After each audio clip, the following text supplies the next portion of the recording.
उपस्थित गुरुजन, सत्संग अनुरागी सज्जन वृंद, पूजनीय माता एवं परमाराध्य सद्गुरु महाराज की असीम कृपा से हम लोग आदरणीय श्री आनंदी बाबू के दुकान के उद्घाटन के अवसर पर यहाँ संतमत सत्संग में भाग लिए हुए अपराह्न कालीन स्तुति विनती के पश्चात रामचरितमानस सार सटीक द्वितीय सोपान अयोध्या कांड से महर्षि वाल्मीकि श्री राम संवाद का पाठ किया गया, जिसमें पूज्य बाबा से सुन रहे थे कि राम स्वरूप तुम्हार वचन अगोचर बुद्धि पर अविगत अलख अपार नेति नेति नित्य निगम का। महर्षि वाल्मीकि चित्रकूट नामक जंगल में कामदगिरी व कामदनाथ पर्वत पर भगवान श्री राम उस पहाड़ पर पहुंचे हैं जहां महर्षि वाल्मीकि अपने शिष्यों के साथ साधना करते थे। उसी क्रम में महर्षि वाल्मीकि से भगवान श्री राम पूछते हैं कि मैं कहाँ रहूं। महर्षि वाल्मीकि कहते हैं, हे प्रभु, आप कहाँ पर नहीं सो हमको बता दीजिए, तब मैं आपको रहने का स्थान बतलाऊं। संत पलटू साहब कहते हैं कि पलटू वैसे पूर्ण ब्रह्म कहूं, तिल भरी नहीं खाली। पूर्ण ब्रह्म परमात्मा से तिल भर जगह भी नहीं खाली। परम भक्ति मीराबाई कहती है कि जिनके पिय परदेश बसत है, लिखी लिखी भेजें पाती। मेरे पिय मोह माही बसत हैं, कहूं न आती जाती। जिनके पिया परदेश में बसते हैं वे अपने पिया को चिट्ठी लिखते हैं, पत्र लिखते हैं, लेकिन मेरे पिया जो, मेरे पति जो, वो मेरे अंदर में बसते हैं। तो भगवान श्री राम को वही बात महर्षि वाल्मीकि कहते हैं कि आप कहाँ पर नहीं है सो हमको बता दीजिए। फिर भी महर्षि वाल्मीकि भगवान श्री राम रहने के लिए 14 स्थान बतलाए, जिसमें कुछ स्थान का मैं आप लोगों के बीच जिक्र करने जा रहा हूं। पहला स्थान बतलाते हैं कि हे राम, जिनके श्रवण समुद्र समाना, कथा तुम्हारी सुभग सरी नाना। भरा ही निरंतर हो ही न पूरे। हे राम, जिनका कान आपकी कथा को सुनने के लिए समुद्र के समान हो गया, कि जिनका कान आपकी कथा सुनने से अघाता नहीं। जैसे प्रवचन सुन रहे हैं सवेरे से, होता होगा कि कब आरती हो जाए, लेकिन यहाँ पर महर्षि वाल्मीकि जो भगवान श्री राम को उपदेश दे रहे हैं कि हे राम, जिनकी कथा, जिनका कान आपकी कथा सुनने से आघाता नहीं, 24 घंटे आपकी कथा को सुनता रहता है,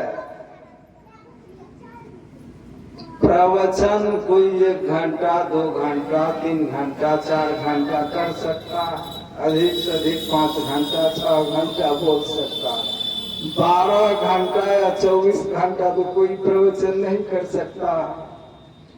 लेकिन परम प्रभु परमात्मा ऐसे कथाकार हैं जिनका प्रवचन 24 घंटे चलता रहता है। एक बार भी उस परमात्मा का प्रवचन बंद नहीं होता। और जो उच्चतम कोटि के श्रोता हैं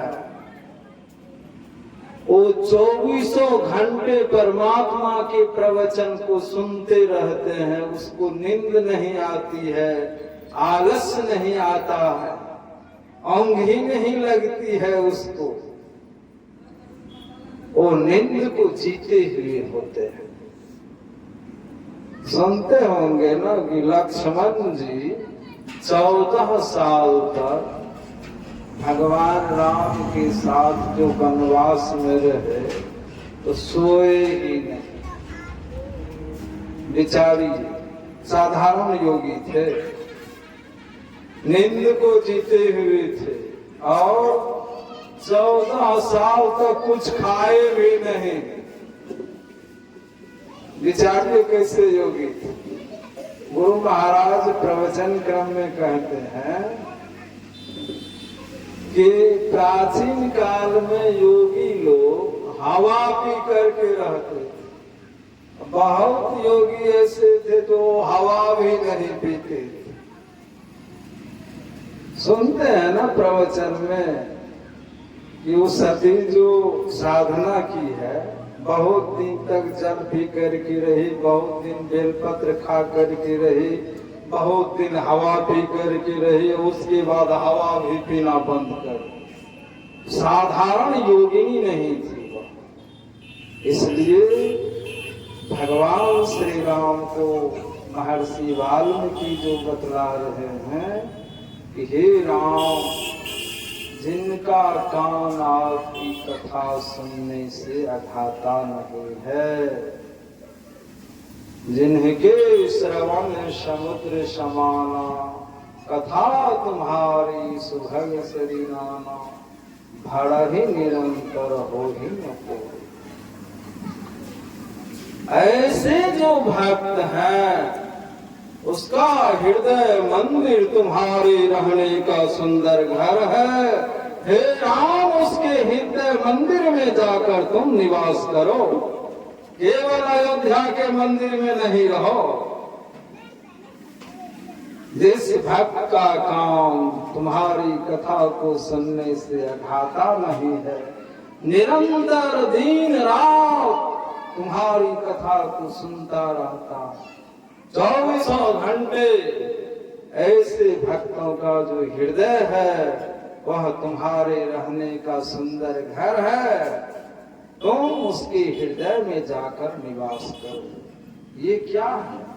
ये नादानुसंधान की साधना है।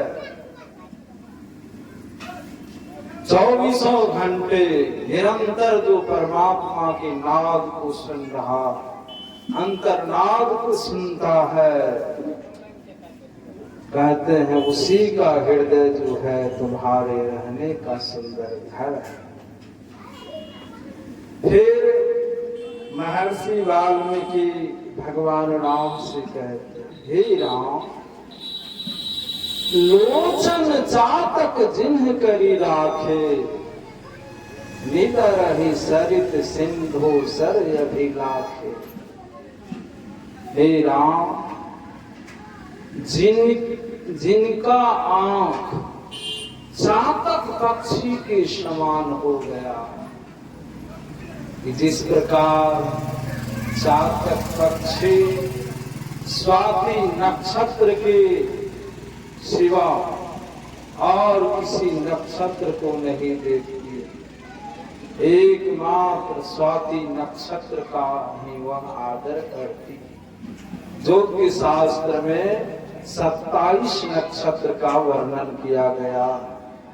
जिसमें 26 नक्षत्र का निरादर करती है चातक पक्षी, एकमात्र स्वाति नक्षत्र का वह आदर करती है। स्वाति नक्षत्र में जो बारिश होती है उसका जल जब चातक पक्षी की चोंच होकर के उसके गर्भ में जाता है तो वह गर्भवती हो जाती है। स्वाति नक्षत्र ही उसके पति देव है। सोचिए, तो भगवान श्री राम को महर्षि वाल्मीकि कहते हैं कि जिस प्रकार चातक पक्षी की दृष्टि सिमटी हुई है, जिस प्रकार चातक पक्षी की आंख उनकी दृष्टि सिमटाव में है, ऐसी दृष्टि जिस साधक साधिका का हो गया है, हे राम, उसका मन मंदिर तुम्हारे रहने का सुंदर घर है, उसके मन मंदिर में जाकर तुम निवास करो। जैसे हम आप, तो हमारा आपका जो लक्ष्य होना चाहिए, गुरु महाराज के सिवा और किसी को मत देखिए आप। जैसे चातक पक्षी स्वाति नक्षत्र के सिवा और किसी नक्षत्र को नहीं देखती है और किसी नक्षत्र की तरफ वह दृष्टिपात नहीं करती। चातक चरित्र एक पुस्तक है, उसमें लिखा हुआ है कि चातक पक्षी कहती है कि यदि मुझको कोई पकड़ करके नदी, नहर, तालाब, समुद्र, कुआं, झील किसी में भी डुबावे और उसका जल वो मुझे पिलाना चाहे तो मेरी गर्दन टूट जाएगी तो टूट जाएगी, लेकिन मैं नदी, नहर, तालाब, समुद्र, झील किसी का भी जल अपने चोंच होकर अपने गर्भ में नहीं जाने दूंगी।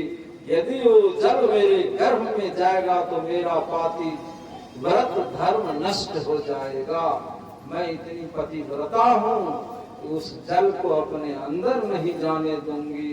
मेरी गर्दन टूट जाएगी तो टूट जाएगी, मैं मर जाऊंगी तो मर जाऊंगी, मैं शहीद हो जाऊंगी तो शहीद हो जाऊंगी, लेकिन स्वाति नक्षत्र के सिवा दूसरे जल को अपने चोंच होकर अपने गर्भ में नहीं जाने दूंगी।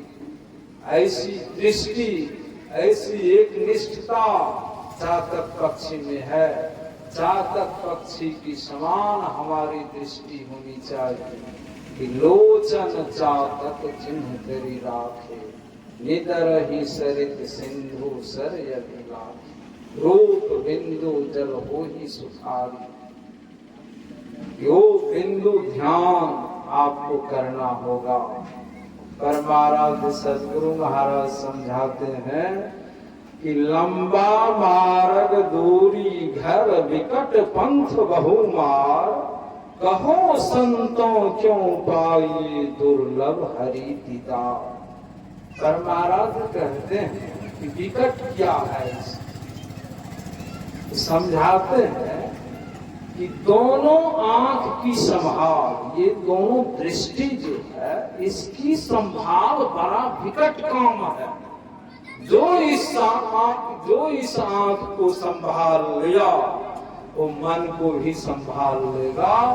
इस आंख पर जो कमांड कर लिया वह मन पर भी कमांड कर लेगा। परमाराध्य कहते हैं कि जहां जहां दृष्टि जाती है वहां वहां मन जाता है।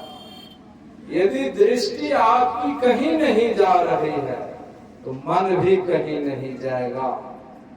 लंबा मार्ग दूरी है विकट पंथ बहुमार। बहुमार को समझाते हैं गुरु महाराज कि ध्यान में बैठे हैं तो जब ध्यान में करेंगे, सुमरन करेंगे, मानस जप करेंगे, मानस ध्यान करेंगे, दृष्टि योग करेंगे, नादानुसंधान करेंगे, ये नहीं करके पंच विषय का चिंतन कर रहे हैं। ये पांचों विषय का चिंतन करना ही बहुमार है। मन को विषय चिंतन से ऊपर उठाना, विषय चिंतन से मन को गुरु महाराज जी ऊपर उठा सकते हैं। पदावली में गुरु महाराज लिखते हैं कि मन यति कठिन कराल प्रभु हो, तजैन विषय विकार। मन दृढ़ हो न लागू प्रभु पद में, होत न मोह से संहार। मन बड़ा कठिन कराल है, ये विषय विकार का त्याग नहीं करना चाहता। कि मन यति कठिन कराल प्रभु, तजैन विषय विकार। सब लोग दृढ़ता पूर्वक मजबूती के साथ मन को जप ध्यान में लगाना चाहता, लेकिन मन बारंबार जप ध्यान को छोड़कर भाग जाता। पदावली में परमाराध लिखते हैं कि जहां जहां मन भागी जाए, तहां तहां से ताही तत्क्षण फेरी फेरी धेमे लगाइए आपन। ऐसे ही करी प्रतिहार धारणा धारण करी। जहां जहां मन भागता है, वहां वहां से लौटा लौटा कर बारंबार मन को जब ध्यान में लगाइए। बारंबार जब लगाइएगा तो जरूर कुछ दिन मन टिकेगा। स्वामी विवेकानंद जी महाराज लिखते हैं कि ध्यानाभ्यास में यदि मन 12 सेकेंड स्थिर रह जाए तो इसे धारणा कहते हैं। 144 सेकेंड यदि मन स्थिर रह जाए तो इसे ध्यान कहते हैं। 1396 सेकेंड यदि मन स्थिर रह जाए तो इसे समाधि की अवस्था कहते हैं। तो मन को बारंबार लौटा लौटा करके लगाना कि मन यति कठिन कराल प्रभु हो, तजैन विषय विकार। मन दृढ़ हो न लागू प्रभु पद में, होत न मोह से संहार। ईश्वर देव पितर परिजन सो, होत न यह उपकार। यह में ही होवत गुरु से ही, गुरु की अमित बलिहार। ईश्वर देवता पितर परिजन, किसी के पास वो ताकत वो पावर नहीं है कि आपके मन को ध्यान में लगा देगा। कितनों पैसा दे दीजिए किसी को, कह दीजिए कि हमारे मन को ध्यान में लगा दीजिए, किसी के पास वो पावर नहीं। यह में ही होवत गुरु से ही, एकमात्र ये सदगुरु से हो सकता है कि आपके मन को विषय विकार से ऊपर उठाकर, वासना से ऊपर उठाकर ध्यान में लगा देंगे। परमाराध पदावली में लिखते हैं कि कौन कृपावंत सतगुरु सम, पद सेवा महमन पल पल रम। सदगुरु के समान कोई भी कृपालु नहीं है, इसीलिए पल पल गुरु की आज्ञा का पालन करना चाहिए। विषय भोगते ले ही छोड़ाई, भव निधि गोड़त ले ही बचाई। संसार के इस विषय भोग से छुड़ा लेंगे और संसार सागर में डूबने से बचा लेंगे। वो सदगुरु चाह ले तो आपको पल भर में बिंदु में प्रतिष्ठित कर सकते हैं, नाद में प्रतिष्ठित कर सकते। परमाराध सत्संग सुधा प्रथम भाग में कहते हैं कि मानस जप एक प्रकार का ध्यान ही है। जिससे मानस जप ठीक ठीक होगा, उसी से मानस ध्यान ठीक ठीक होगा, और जिससे मानस ध्यान ठीक ठीक होगा, उसी से दृष्टि योग की क्रिया ठीक ठीक होगी। और बिंदु में जब आपका मन प्रतिष्ठित हो जाएगा तो उसमें आप नाद को सुनने लगेंगे। संत पलटू साहब कहते हैं, बिंदु में कहा नाद बोले, रैन दिवस सुहावना। रात दिन सुहावना हो जाएगा आपके लिए। हमेशा आपके अंदर में बिंदु ही उगा हुआ रहेगा। अंधकार का आवरण टूट गया, आप प्रकाश में बिंदु में प्रतिष्ठित हो गए और बिंदु ध्यान में जब मजबूत हो जाएंगे आप, तो आप उसमें नाद श्रवण करने लगेंगे, परमात्मा के नाद को सुनने लगेंगे। और वो नाद ऐसा है, पदावली में परमाराध लिखते हैं कि मीठी मुरली सुने सुरत के कान से, अरे हारे में ही बड़ा को तू हल होए धनिन की ध्यान से। झिंगुर की झनकार भवर गुंजार हो, घंट शंख सहनाई आदि ध्वनिधार। कहते हैं कि मीठी मुरली सुने सुरत के कान से। नाद ऐसा है, इतना मीठा है, इतना सुरीला, इतना आकर्षक, इतना बारीक है कि यदि वो नाद अभी कर दिया जाए तो जितने लोग हैं सब त्यागी हो जाए। एक बार भगवान कृष्ण बांसुरी से उस नाद को निकाले थे, बांसुरी से जंगल से वो नाद निकाले थे। गोपी सब जो नाद सुने, कोई बच्चे को पिला रही थी, कोई खिला रही थी, कोई गाय दो रही थी, कोई सानी लगा रही थी, कोई रोटी बना रही थी। उस नाद को जो सुनी, सब काम छोड़ करके जिधर से नाद आया उधर दौड़ पड़ी, सब जंगल की तरफ चली गई, सब कुछ छोड़कर खोज रही है जो नाद इधर से ही आया। खोजती खोजती भगवान मिले तो भगवान से कहते हैं कि हम लोग एक ऐसा नाद सुने कि उस नाद में इतना आकर्षण था, इतना आकर्षण था कि सब काम छोड़ करके इधर ही चले आए। तो वही नाद हम लोग सुनना चाहते हैं। तो भगवान कृष्ण कहते हैं, सुनो, मैंने अपने योग बल से बांसुरी से उस नाद को निकाला, तब तुम लोग सुने। उस नाद को सुनने के लिए मानस जप, मानस ध्यान करके बिंदु ध्यान करना पड़ेगा। अब बिंदु ध्यान जब करोगी तब उसमें वो नाद सुनाई पड़ेगा। भगवान श्री कृष्ण कहते हैं कि बिंदु के रूप में मैं शालिग्राम हूँ और परमात्मा में विराजने वाली शांति जो है वो बिंदु में विराजती है। यदि आप बिंदु को प्राप्त कर लेंगे, उसके बाद 5 रंग का दर्शन होगा, पीली, नीली, लाल, सफेदी स्याही सन्मुख आता। फिर सहस्त्रदल कमल में चंद्रमा का दर्शन होगा। बाबा से सुन रहे थे ना, एक एक तारे पृथ्वी से भी बड़े, और वो सही बात, बहुत तारे के दर्शन होंगे सहस्त्रदल कमल में, 7 तारे के दर्शन होंगे, 1 तारे के दर्शन होंगे। त्रिकुटी महल में सूर्य का दर्शन होगा। उसके बाद शून्य महाशून्य भंवर गुफा सतरूप, बहुत महीन महीन ऊंची ऊंची सब बात। इसलिए मुस्तैदी के साथ जब अच्छी तरह से ज्ञान का अभ्यास करेंगे, सदाचार का पालन करेंगे, ब्रह्मचर्य व्रत का पालन करेंगे, तो ये सब विभूति जो है परमात्मा की अपने अंदर में आप देख पाएंगे।